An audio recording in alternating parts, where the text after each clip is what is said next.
Bien, pues vamos a comenzar la escuela bíblica. Bienvenidos a todos. Y sabéis que el título de la escuela bíblica, que ya llevamos varios años, creo yo, porque creo que estamos ya en el segundo año, con el tema de fundamentos básicos para la vida cristiana. Y estamos en la lección 18, que habla de la resurrección de los muertos. Decíamos que hay tres aspectos que debemos considerar y que necesitamos aprender en cuanto a la resurrección. Primero, que hablamos y estuvimos estudiando sobre la resurrección de Jesús, que habla de tiempo pasado. Y estamos en el segundo aspecto, que es la resurrección espiritual del creyente, que habla del presente, de la actualidad. Y luego tendremos la resurrección final de todos los que están en sus tumbas, y eso habla del futuro. Como he dicho, ya estuvimos estudiando la resurrección de Cristo y estamos completando la resurrección espiritual del creyente en Jesucristo. Y hablábamos de cuáles eran las evidencias de esa resurrección en la vida de un discípulo, de un verdadero cristiano. Y es que una nueva vida se manifiesta, en primer lugar. Luego hay una nueva actitud hacia la vida, es establecida y es mantenida. En tercer lugar, obedecemos a un nuevo Señor. En cuarto, adoptamos un nuevo propósito de vida. Y decíamos que la vida cristiana no es un añadido más, es un cambio total de propósito. No se trata de mejorar lo que éramos antes, sino de vivir desde una nueva realidad. Hemos resucitado con Cristo. Ahora, ¿cuándo ha de tener lugar la futura resurrección del creyente? Tenemos una promesa gloriosa. Jesús dice que la resurrección, le dijo a Marta, será en el día postrero. ¿Qué es el día postrero? Es el día final, cuando Cristo volverá. Los muertos en Él resucitarán, la vida eterna será plenamente manifestada. La Biblia habla en el día postrero, en la resurrección del día postrero, y también estuvimos hablando que habla que ese día será en su venida, la venida de Cristo. Por eso la resurrección de Cristo no es solo un evento histórico, es el fundamento de nuestra esperanza, es el fundamento de nuestra fe. Porque si Cristo vive, entonces no caminamos hacia la oscuridad, sino hacia la vida, y nada más y nada menos que la vida eterna. Hay una verdad gloriosa que sostiene el alma del creyente, que es que nuestro juicio ya ocurrió, no seremos juzgados, compareceremos ante el Señor, ante Dios, pero no para ser juzgados, porque nuestro juicio tuvo lugar en la cruz. Seremos manifestados delante del Padre para recibir la recompensa de la vida eterna y disfrutar del gozo de nuestro Señor. Cuando nuestro Señor Jesucristo fue clavado en la cruz, no solamente llevó nuestros pecados, también llevó nuestro juicio. Allí, en ese momento santo, la justicia de Dios no digamos que fue anulada, sino que fue satisfecha plenamente, porque el castigo que nos correspondía a nosotros, la sentencia que correspondía a nosotros, cayó sobre Él. El día postrero se centra también, la Biblia enseña, a la trompeta final. Y esto quiere decir que la resurrección del creyente tendrá lugar, como dice la palabra de Dios, a la final trompeta. Y eso significa que será instantánea, que no es un proceso largo, no habrá transición larga. Pablo dice en un momento, en un abrir y cerrar de ojos. O sea, en un instante, los muertos en Cristo resucitarán y los creyentes que estén vivos en ese momento serán transformados. Esa es la realidad de nuestra esperanza en la resurrección. Y por último, ya empezamos con materia nueva, ese día postrero se centra también cuando el Señor mismo, con voz de mando, con voz de arcángel y con trompeta de Dios, descenderá desde el cielo. Y fundamentamos esto en Primera de Tesalonicenses, capítulo 4, versículos 16 y 17, donde Pablo declara: porque el Señor mismo, con voz de mando, con voz de arcángel y con trompeta de Dios, descenderá del cielo y los muertos en Cristo resucitarán primero. Luego nosotros, los que vivamos, los que hayamos quedado, seremos arrebatados juntamente con ellos en las nubes para recibir al Señor en el aire. Y así estaremos siempre, siempre habla de eternidad, con el Señor.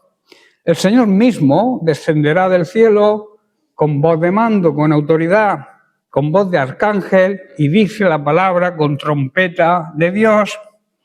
Ese será el día que lo cambiará todo. Este pasaje no es una poesía, no podemos tomarla como una metáfora, no es una ilusión, digamos, religiosa, es una promesa viva, firme y segura, dada por Dios mismo. El apóstol Pablo escribe a los tesalonicenses para darles consuelo, porque había tristeza en ese tiempo, había incertidumbre, algunos creyentes habían muerto y surgía la pregunta, ¿qué pasará con ellos? Pablo responde con una revelación gloriosa. Cristo viene y viene a por los suyos, a los que hayan muerto en Él. Y a los que permanezcamos o permanezcan vivos serán transformados. Y esto habla de un descenso glorioso. Dice que el Señor mismo. El Señor no va a enviar a un ángel. Tampoco va a delegar, a dejar esta tarea en otra persona, en nadie. Dice que Él mismo vendrá, el mismo que nació en Belén, el mismo que murió en la cruz, el mismo que resucitó al tercer día, ese mismo Señor va a descender a por los suyos. Y no vendrá en silencio, vendrá con voz de mando, con voz de autoridad, vendrá con voz de arcángel, dice la palabra. Esto habla de una proclamación celestial. Y vendrá con trompeta de Dios, dice, un anuncio que estremecerá y que oirá toda la creación. Este mundo ha oído y está oyendo muchas voces, pero ninguna va a ser como esa voz. Será la voz que llame a los suyos y que los llame por su nombre. Esto es maravilloso, ¿verdad? Que nos llame por nuestro propio nombre. Y esto habla de una resurrección gloriosa. Dice que los muertos en Cristo resucitarán primero. Aquí hay consuelo para un corazón que esté quebrantado o que tenga dudas. Los que murieron en Cristo no están perdidos, no están olvidados, están esperando ese día. Y en ese día sus cuerpos se levantarán incorruptibles, glorificados y transformados.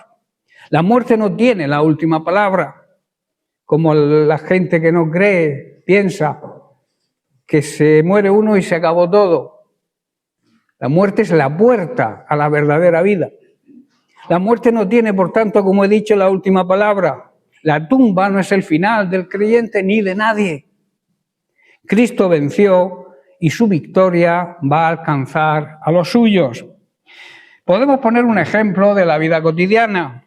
Una semilla que se entierra en la tierra, parece que desaparece, ¿verdad?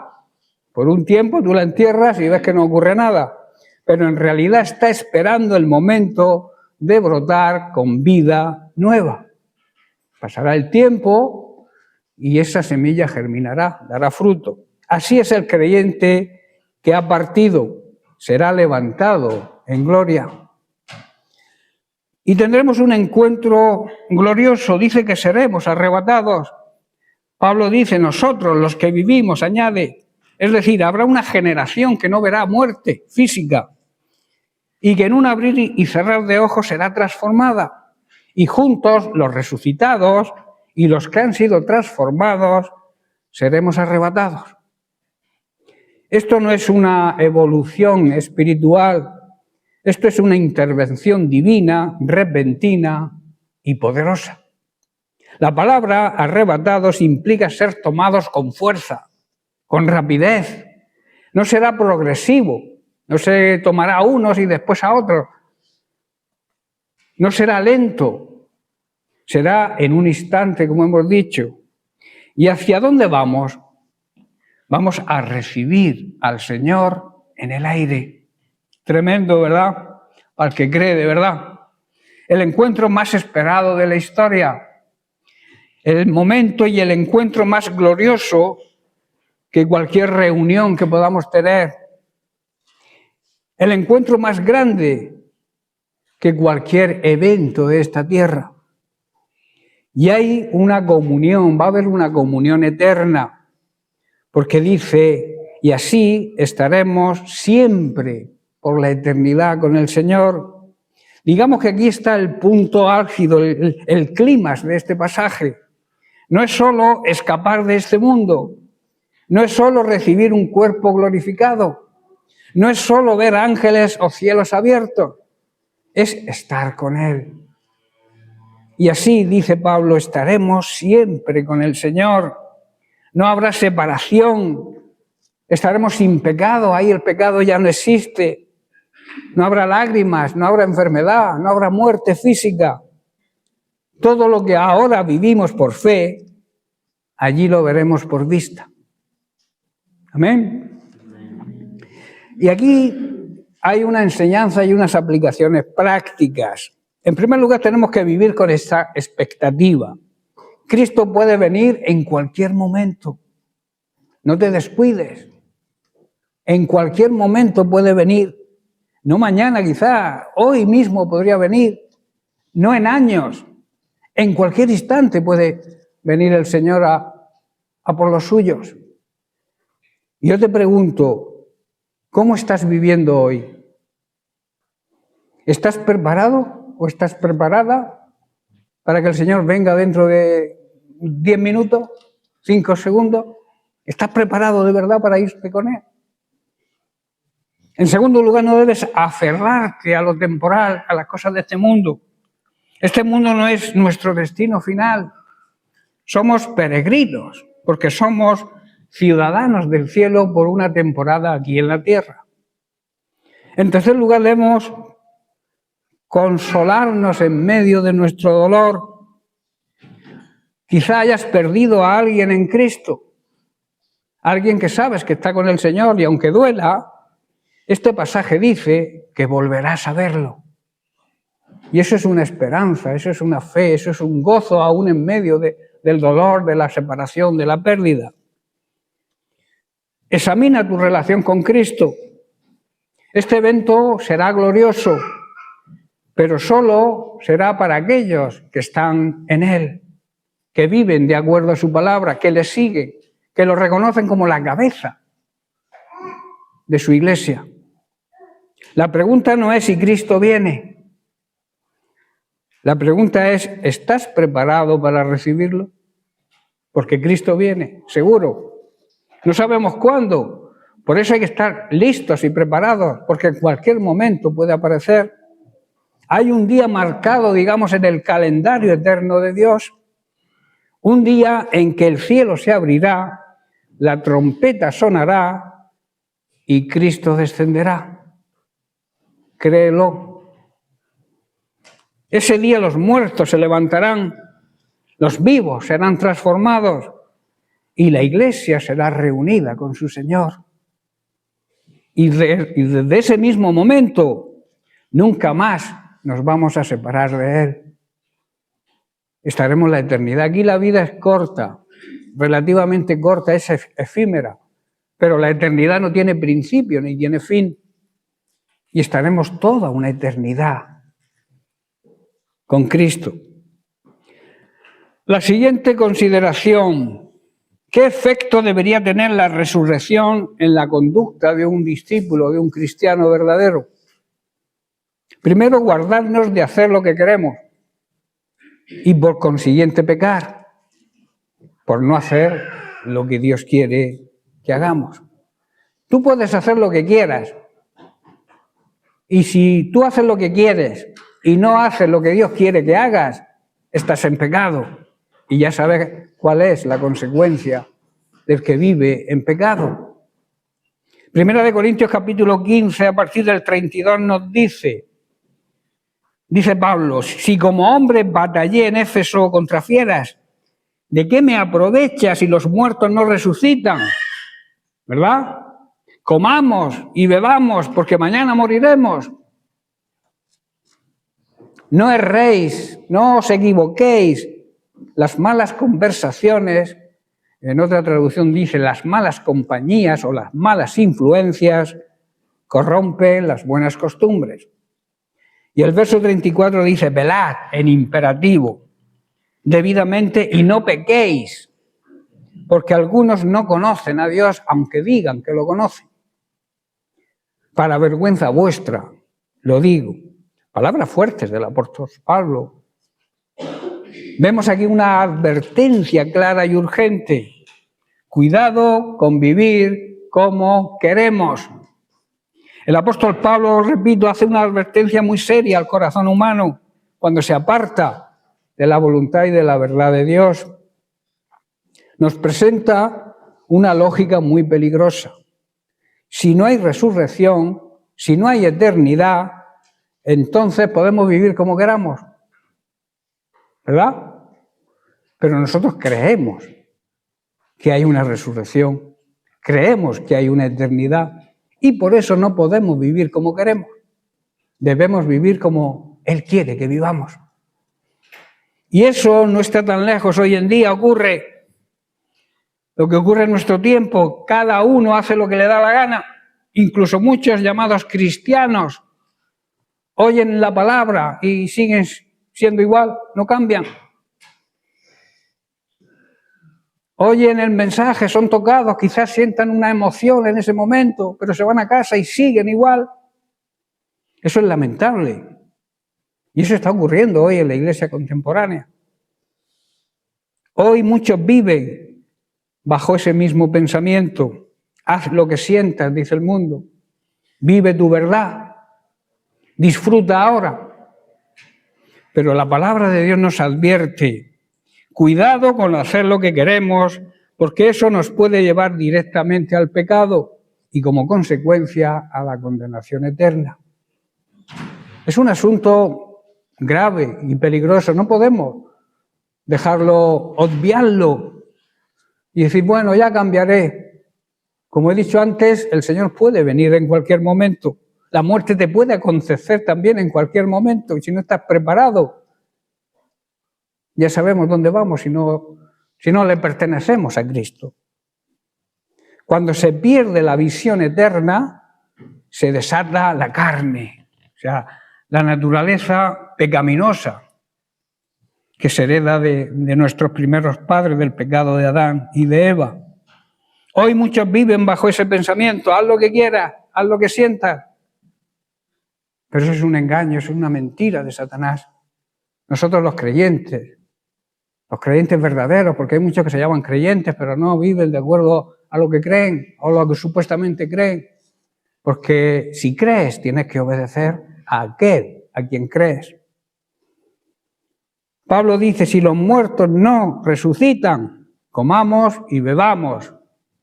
Es decir, si quitamos a Dios del horizonte, si olvidamos la eternidad, el ser humano queda gobernado por sus propios deseos. La carne entonces, esa toma el control, esa naturaleza pecaminosa toma el control de nuestra vida. El problema no es solo hacer lo que queremos. El problema es que nuestro corazón caído quiere siempre hacer lo malo. Un barco, me he equivocado. Un barco sin timón no decide a dónde va, ¿verdad? Simplemente se deja llevar por la corriente. Y eso es lo que hoy en día ocurre con la gente del mundo y también con muchos cristianos. Se dejan llevar por lo que el mundo atrae. Hay un dicho que no voy a entrar hoy porque es otro tema, es una predicación, que dice que pez que se descuida se lo lleva la corriente. Y a veces andamos descuidados y la corriente del mundo nos arrastra. Por eso debemos controlar nuestra carne. Así es el ser humano sin la verdad de Dios. Termina donde la carne, la corriente de este mundo, lo arrastra. Luego Pablo habla de las malas influencias, esas influencias que alimentan los malos deseos. Pablo continúa diciendo, no erréis, o sea, no os equivoquéis, Las malas conversaciones corrompen las buenas costumbres. Aquí hay también una advertencia clara.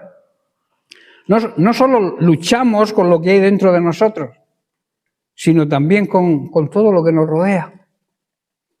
Personas que justifican el pecado. Incluso dentro de las iglesias hay personas que justifican el pecado. Ambientes que normalizan lo malo. Todo el mundo lo hace. Y es normal que lo haga yo también. Mensajes que dicen, no pasa nada. Nadie te ve. Todo esto va debilitando y apagando la voz de la conciencia. ¿Sabéis que la conciencia es como una alarma que suena cuando algo hacemos mal? Pero cuando no, la obviamos y seguimos haciéndolo mal, esa conciencia va perdiendo fuerza y apenas terminamos por no oírla. Nadie cae de golpe. Primero se escucha, luego se acepta, después se lleva a la práctica. Y ese es el problema cuando tú puedes escuchar una tentación, tú puedes escuchar malas palabras o malos consejos. El problema está cuando los ponemos en práctica. Velar, digamos que es la clave para no pecar.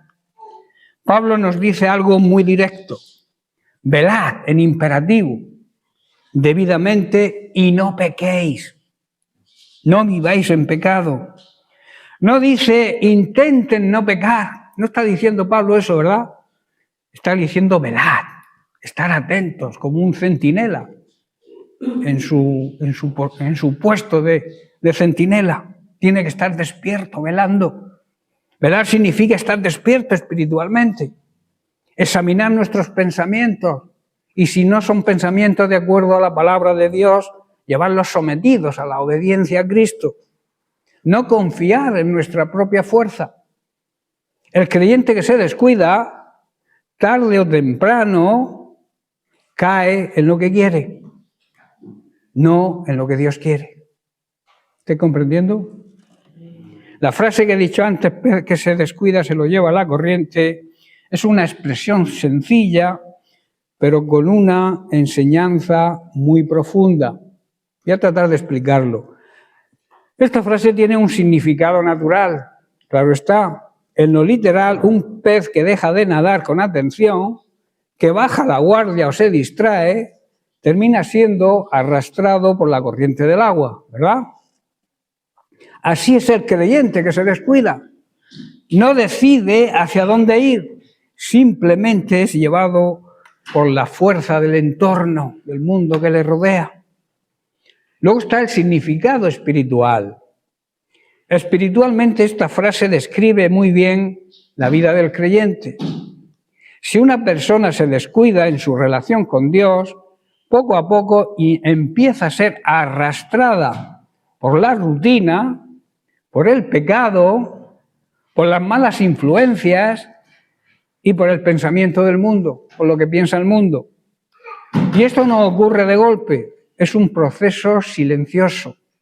Primero, deja de orar como oraba antes. Ya no tiene tantas ganas de estar en comunión con Dios. Luego deja de leer la palabra y de estudiar la palabra de Dios.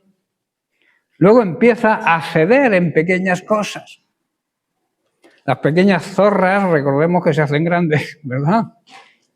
Y luego se da cuenta que ya no está donde estaba con Dios antes.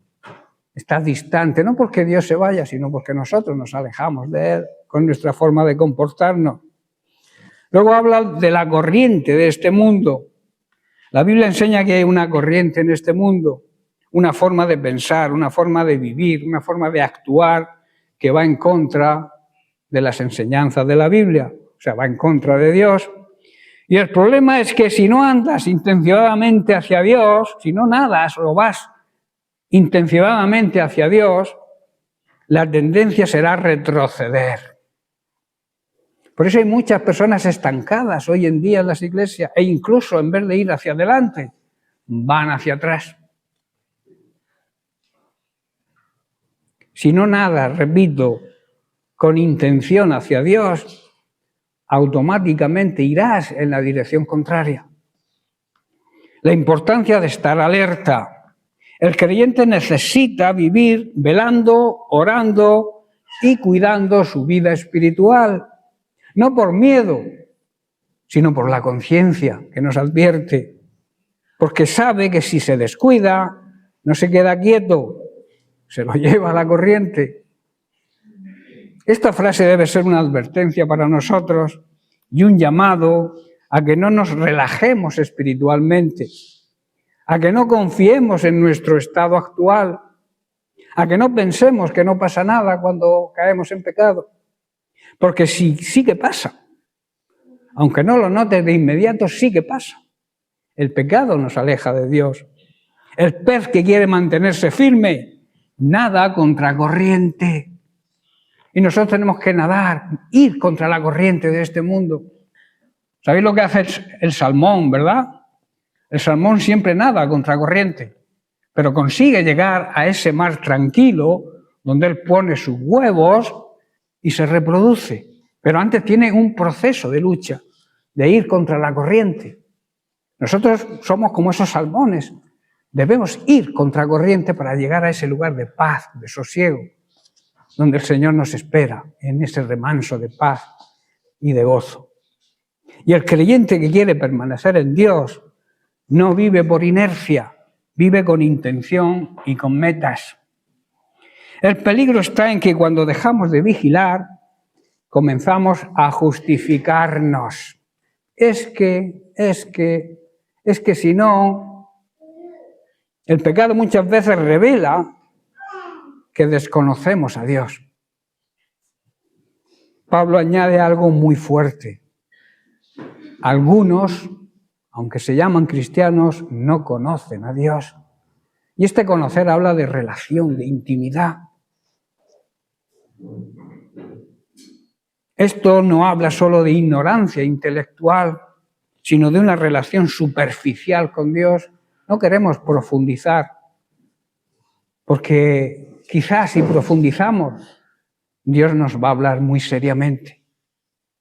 Y por no escucharlo, nos mantenemos alejados. No queremos tener una buena relación con Dios, sino simplemente una relación superficial. Y eso nos conduce casi siempre a caer en pecado.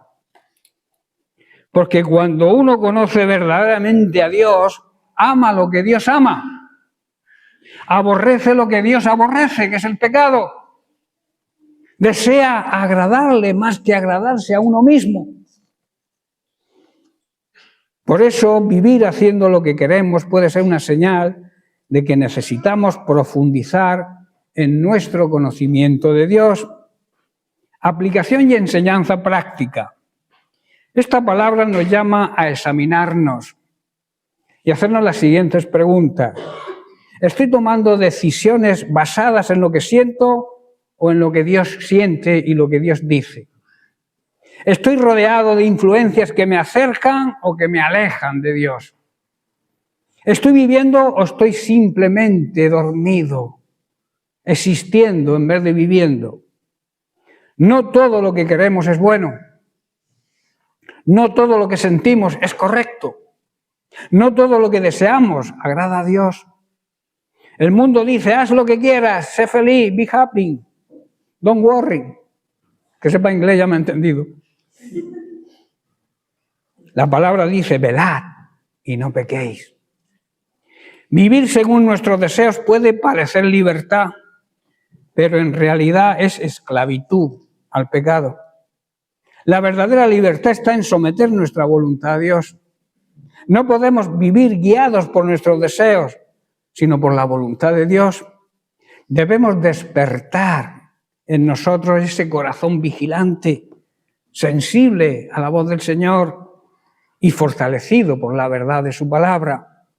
Por eso debemos ser libres de caer en el engaño de hacer lo que queremos y enseñar, aprender a vivir como Dios le agrada.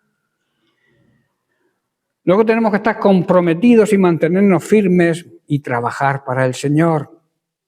Primera de Corintios 15, 58, Pablo nos dice, Así que, hermanos amados, estad firmes y constantes, perseverantes. No arrojar la toalla, quiere decir, creciendo. Problema de la iglesia actual, no hay madurez, no hay crecimiento. Creciendo en la obra del Señor siempre, aunque nos vaya mal, aunque tengamos problemas, quiere decir, tenemos que trabajar en la obra del Señor en todo tiempo, sabiendo, eso sí, que nuestro trabajo en el Señor no es en vano, no es inútil. Firmes, constantes y ocupados siempre en la obra del Señor. Este versículo no es una frase aislada que está ahí en medio de la Biblia.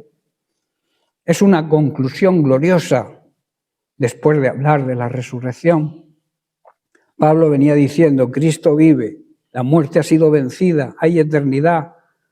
Por lo tanto, debemos vivir de manera diferente. Es como si dijera, ya que sabes que esto es real, porque sabemos que esto es real, no vivas a medias. Entrégate de lleno a Él. Esto debe ser un llamado a la firmeza en un mundo que es inestable. Pablo comienza diciendo, estad firmes.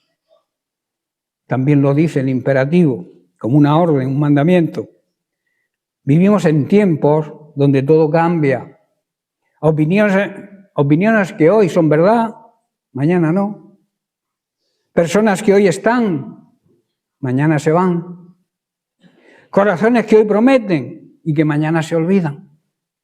El creyente está llamado a algo distinto, hermanos, a permanecer firme. Firme en la fe, firme en la sana doctrina, firme en su compromiso con Dios.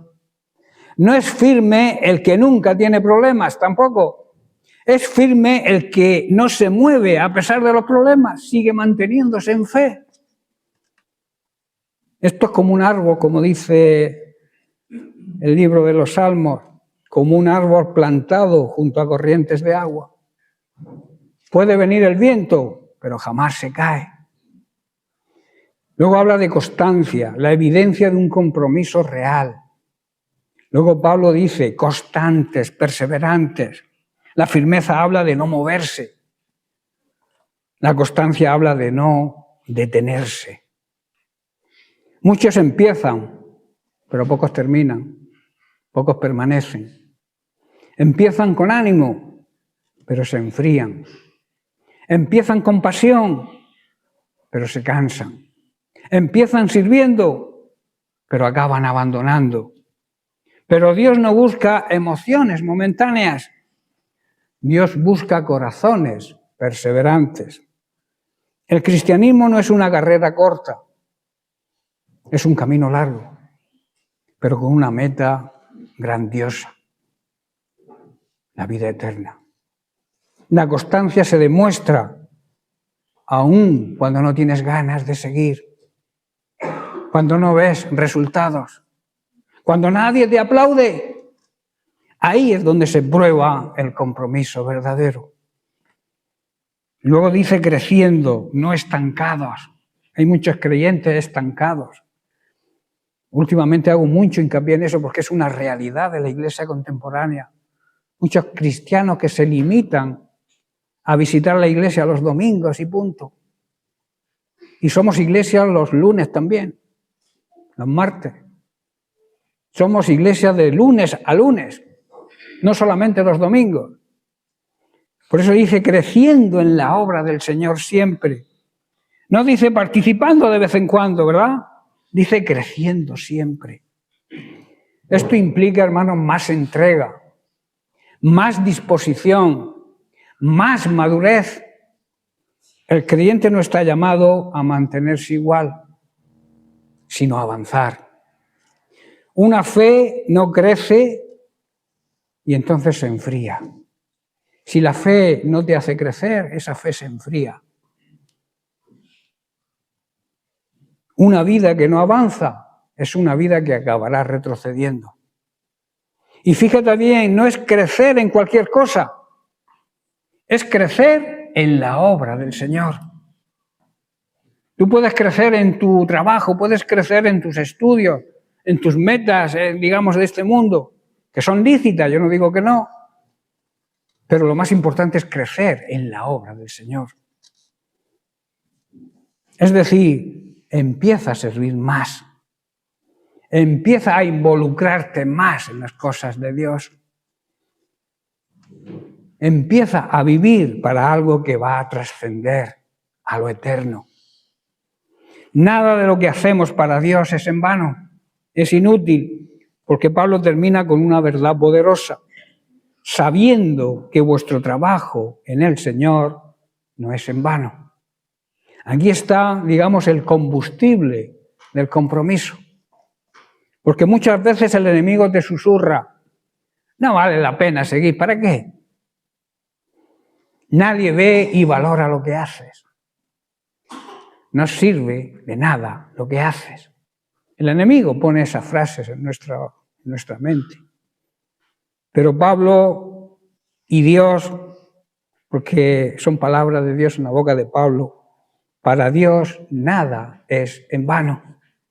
Cada oración, cada esfuerzo, cada acto de fidelidad, cada servicio, aunque sea oculto, todo tiene valor eterno. Quizá no lo veamos hoy, pero en la eternidad veremos la recompensa. Es como el agricultor que siembra durante mucho tiempo no ve en la superficie, pero debajo de la tierra algo está ocurriendo. Así es la obra del Señor. Mucho de lo que hacemos no se ve de inmediato, claro, pero Dios está obrando. Este texto nos debe confrontar y preguntarnos, ¿estoy firme o me dejo mover fácilmente? ¿Soy constante o solo actúo por momentos y según el estado de ánimo que tenga? ¿Estoy creciendo o estoy estancado? ¿Estoy comprometido con la obra de Dios o solo vivo de observar lo que hacen los demás y luego criticarlo? El Evangelio no es para espectadores, hermano, es para actores. Gente que se comprometa a actuar. Como conclusión, decir que Cristo viene y viene pronto.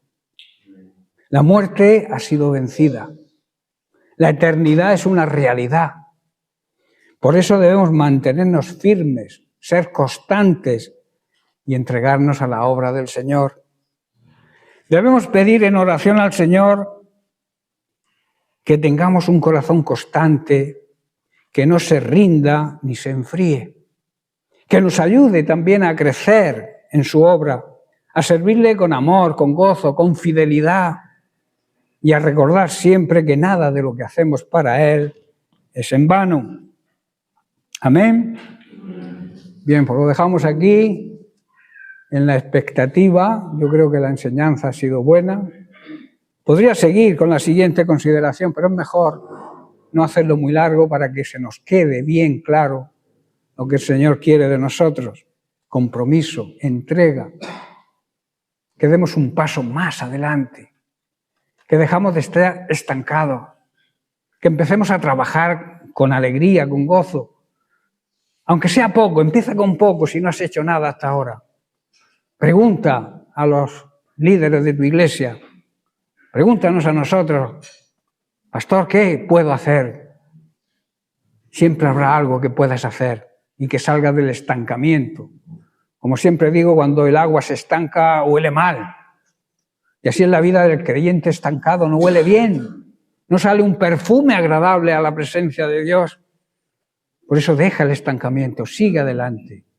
Dios te espera con los brazos abiertos. Dios te perdona todo lo que hayas hecho hasta ahora, si no te has comprometido con Él hasta ahora. Porque Él olvida. El hombre perdona pero no olvida. El ser humano perdona pero no olvida. Pero Dios perdona y ya no se acuerda de ese pecado. Dice que lo arroja al fondo del mar. Pero a veces nosotros vamos con la cañica y lo volvemos a sacar. Porque oímos al enemigo que dice, no sirves para nada, Dios no te puede perdonar. Pero recordemos que el enemigo miente. Es el padre de la mentira que lo llamó Jesús. Y él vino a destruirnos. Dice la Biblia que actúa, no es un león, pero que actúa de la misma manera que un león. Está pendiente a quien devorar, a quien se descuida, lo destruye. Y esa es la obra del enemigo, pero tenemos la obra de Cristo. Cristo dijo, yo he venido. El enemigo ha venido a matar, a robar y a destruir. Pero yo he venido para darles vida. Y no una vida cualquiera, una vida llena de plenitud, una vida real, auténtica. Que empecemos a vivir y dejemos de existir. Existen los animales. Nosotros debemos vivir. Y vivir es vivir de acuerdo a como Dios quiere que vivamos. Y Dios quiere que no hagamos lo que queremos, sino que hagamos lo que Él quiere que hagamos. Amén. Bien, pues que Dios les bendiga. Seguiremos la semana que viene.